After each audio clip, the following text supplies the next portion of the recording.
Hello बच्चों, कैसे हैं आप सब। आशा करती हूँ आप सब बहुत अच्छे होंगे। मैं ज्योति स्टडी विद जेके चैनल पर आपका बहुत बहुत स्वागत करती हूँ।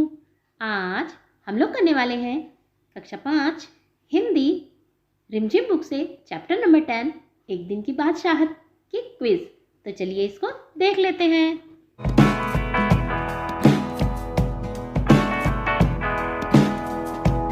प्रश्न नंबर 1, एक दिन की बादशाहत कहानी किसने लिखी है। ऑप्शन देखेंगे, जिलानी बानो, लक्ष्मीचंद गुप्त, मुंशी प्रेमचंद या फिर विष्णु प्रभाकर।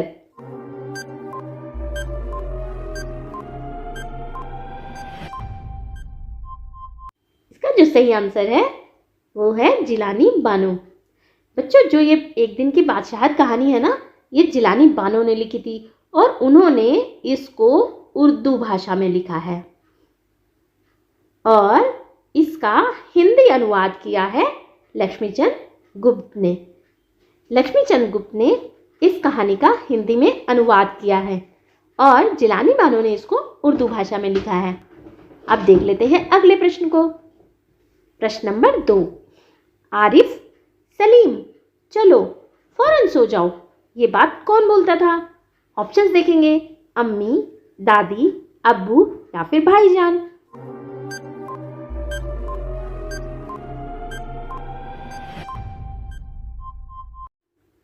इसका जो सही जवाब है वो है अम्मी। और अम्मी का नाम क्या था। अम्मी का नाम था रजिया।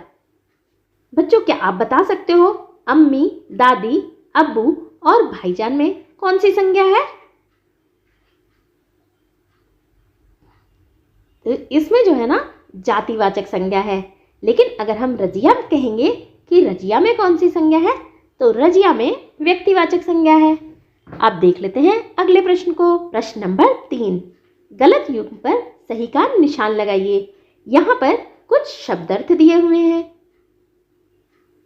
और आपको बताना है कि कौन सा ऐसा शब्द है जिसका अर्थ गलत दिया हुआ है। इनको आप ध्यान से पढ़ेंगे। वक्त, समय, तो ये बिल्कुल सही है। मुसीबत का अर्थ होता है परेशानी, तो ये भी बिल्कुल सही है। दरखास्त, योजना, ये गलत है। खानसामा, बावर्ची और बेबस माने होता है लाचार। तो आपको टिक किस पर करना है, गलत पर। आपने इसको ध्यान से देखना है। यहाँ पर सही युग्म नहीं दिया है, यहाँ पर गलत युग्म दिया हुआ है, तो यहाँ पर आपको इस पर टिक कर देना है। दरखास्त का अर्थ योजना नहीं होता। दरखास्त का सही अर्थ क्या होता है, आप मुझे कमेंट सेक्शन में लिखकर बताइएगा। अब देख लेते हैं अगले प्रश्न को। प्रश्न नंबर 4, आरिफ ने खानसामा से क्या चीज मेज पर रखने को कहा। ऑप्शंस देखेंगे, अंडे और दूध, दूध और दलिया, दूध और बिस्किट, मक्खन और अंडे।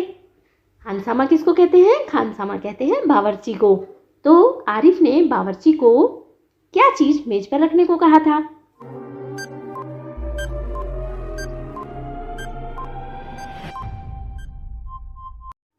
इसका जो सही जवाब है वो है मक्खन और अंडे। अब देख लेते हैं अगले प्रश्न को। प्रश्न नंबर 5, किसको गुस्ल खाने जाते देखकर सब हंस पड़े। ऑप्शंस देखेंगे, आरिफ को, सलीम को, अम्मी को या फिर दादी को।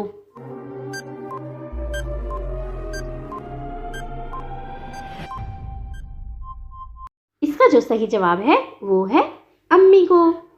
अम्मी को गुस्ल खाने जाते देख सब हंस पड़े और रोज जबरदस्ती सलीम को जाना पड़ता था। अब देख लेते हैं अगले प्रश्न को। आरिफ और सलीम को कौन झकझोर कर उठाता था। ऑप्शन देखेंगे, रजिया, भाईजान, दादी या फिर आपा।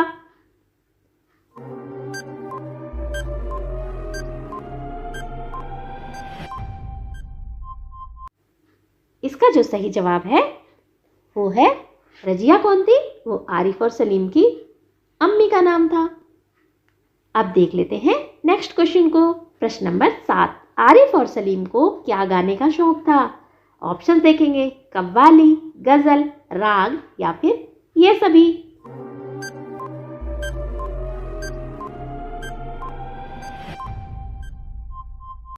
इसका जो सही जवाब है वो है कव्वाली। आरिफ और सलीम को अपने दोस्तों के साथ कव्वाली गाने का बहुत शौक था। अब देख लेते हैं नेक्स्ट क्वेश्चन को। गाते हुए आरिफ को भाईजान कैसे चुप कराते थे? ऑप्शंस देखेंगे। वो उसको क्या कहते थे? हर वक्त मेंढक की तरह टर्राए जाता है, हर वक्त मेंढक की तरह फड़फड़ाया जाता है, या हर वक्त मेंढक की तरह कूदता रहता है, या फिर ये सभी।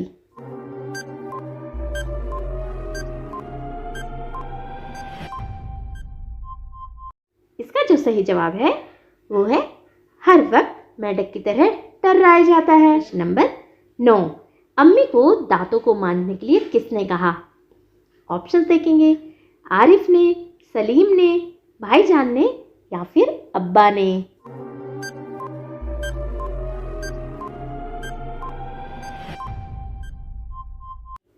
इसका जो सही जवाब है वो है सलीम ने। आपने चैप्टर को बहुत ध्यान से पढ़ा होगा, तो आपको ये छोटे छोटे प्रश्न बहुत अच्छे से आज आ गए होंगे। और अगर आपको नहीं आ रहे हैं ना, तो एक बार चैप्टर का फिर से रिवीजन करो। आप इन प्रश्नों के उत्तर बहुत ही आसानी से दे पाएंगे। अम्मी के जो दांत थे ना, वो पान खाने की वजह से बहुत गंदे हो रहे थे, इसलिए सलीम ने अपनी अम्मी को डांटते हुए दांत मांजने को कहा। अब देख लेते हैं अगले प्रश्न को। प्रश्न नंबर 10, आरिफ और सलीम रोजाना किससे रोटी खाते थे? ऑप्शंस देखेंगे। गुलाब जामुन से, मीठे चावल से, या फिर गाजर का हलवा से, या फिर मिर्चों के सालन से।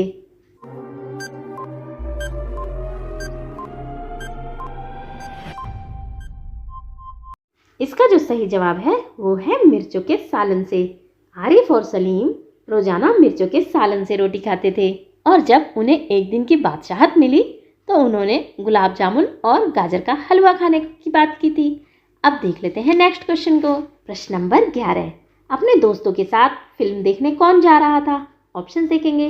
भाईजान, अब्बू, आरिफ, या फिर सलीम।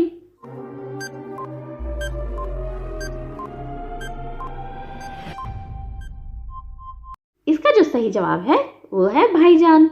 अब देख लेते हैं अगले प्रश्न को। प्रश्न नंबर 12, सलीम ने आपा को कौन सी साड़ी पहनने को कहा था? ऑप्शंस देखेंगे। भारी जरकन की साड़ी, सफ़ेद वोयल की साड़ी, काली वोयल की साड़ी, या फिर सिल्क की साड़ी।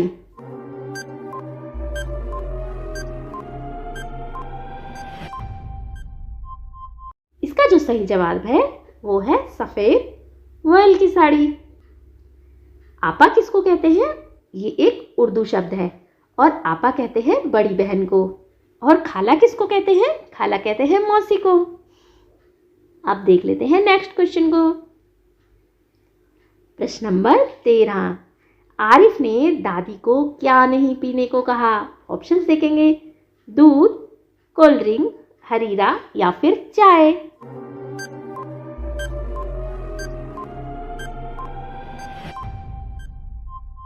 इसका जो सही जवाब है वो है हरीरा। आरिफ ने अपनी दादी को हरीरा नहीं पीने की बात की। उसने कहा, कितना हरीरा पिएंगी, पेट फट जाएगा। अब देख लेते हैं नेक्स्ट क्वेश्चन को। प्रश्न नंबर 14, बच्चों ने अपनी दरख्वास्त किसके आगे पेश की? ऑप्शंस देखेंगे। अम्मी के आगे, अब्बू के आगे, भाईजान के आगे, या फिर दादी के आगे।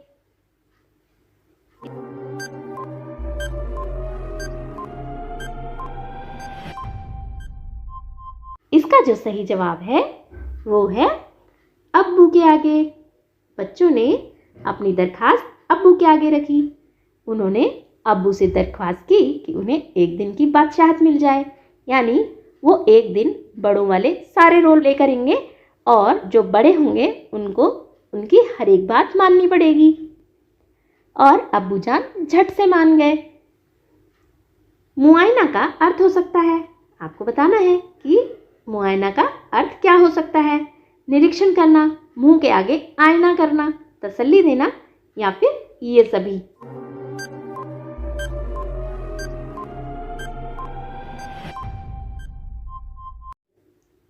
मुआयना का अर्थ हो सकता है निरीक्षण करना।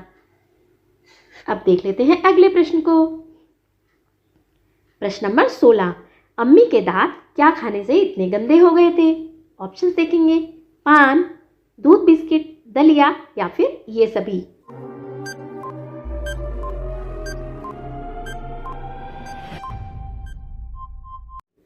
इसका जो सही जवाब है वो है पान। अम्मी के दांत पान खाने से गंदे हो गए थे। आरिफ और सलीम के घर में रोज क्या पकता था? तो आरिफ और सलीम के घर में रोज आलू, गोश्त, कबाब और मिर्चों का सालन पकता था। आपके घर में रोजाना कौन सी डिश बनती है? आप मुझे कमेंट सेक्शन में जरूर बताइएगा। अब देख लेते हैं नेक्स्ट क्वेश्चन को। प्रश्न नंबर 17। अब्बा को क्या गाने का शौक था? ऑप्शंस देखेंगे, गजल, कव्वाली, कविता या फिर फिल्मी गीत।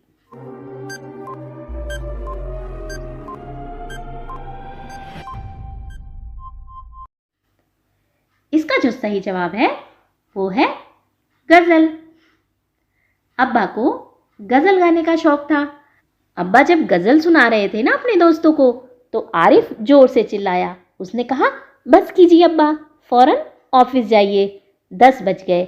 उस दिन उनको बादशाहत मिली थी। वो बड़ों का रोल प्ले कर रहे थे। जैसे रोज उनको डांट पड़ती थी, आज वो सबकी डांट लगा रहे थे। अब देख लेते हैं अगले प्रश्न को। अब्बा ने दफ्तर जाने को तैयार होकर रजिया से कितने रुपए मांगे?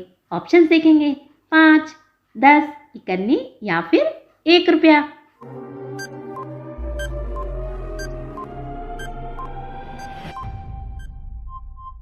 इसका जो सही जवाब है वो है 5।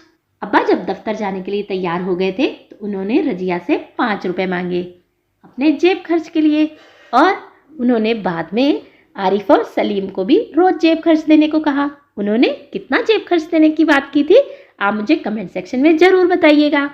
और हाँ, आपको बताना है कि इस कहानी से आपको क्या सीख मिलती है। तो चलिए इसका आंसर आपको मैं ही बता देती हूँ।